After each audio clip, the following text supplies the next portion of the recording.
ക്രൈസ്തവ പ്രാർത്ഥനകളും ബൈബിൾ സംഭവകഥകളും അനുദിന വചന വിചിന്തനങ്ങളും ഉൾപ്പെടുത്തി 1.5 കോടിയിലധികം ആളുകൾ ഉപയോഗിച്ചിരുന്ന Pray.com എന്ന പ്രശസ്തമായ ആപ്ലിക്കേഷൻ ചൈനയിലെ ആപ്പിളിൻ്റെ ആപ്പ് സ്റ്റോറിൽ നിന്ന് നീക്കം ചെയ്തു.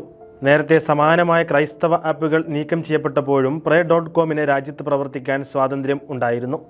എന്നാൽ സർക്കാരിൻ്റെ നയം മാറുന്നതിൻ്റെ സൂചനയായി ഇപ്പോഴത്തെ നടപടി കരുതപ്പെടുന്നു. അമേരിക്കൻ പ്രസിഡന്റ് അടക്കമുള്ളവർ പങ്കെടുക്കുന്ന ദേശീയ പ്രാർത്ഥനാ ദിനവും Pray.com ആളുകളിൽ എത്തിച്ചിരുന്നു. 2016 ആപ്ലിക്കേഷന് തുടക്കം കുറിക്കപ്പെടുന്നത്. ചൈനീസ് സർക്കാർ നിയന്ത്രണം ഏർപ്പെടുത്തിയതിന് പിന്നാലെ മറ്റ് മാർഗങ്ങളിലൂടെ ചൈനയിലെ വിശ്വാസികളുടെ ഇടയിൽ എങ്ങനെ പ്രവർത്തിക്കാം എന്നതിനെപ്പറ്റി Pray.com ആപ്പിൻ്റെ അധികൃതർ ചർച്ച നടത്തുകയാണ്. ഈ അടുത്ത കാലത്തായി നിരവധി ബൈബിൾ ആപ്ലിക്കേഷനുകളും ക്രൈസ്തവ വീചാറ്റ് അക്കൗണ്ടുകളും ചൈന നീക്കം ചെയ്തിരുന്നു. ഏഷ്യയിൽ ക്രിസ്തീയ വിശ്വാസം ഏറ്റവും അധികം വ്യാപിക്കുന്ന രാജ്യമാണ് ചൈന.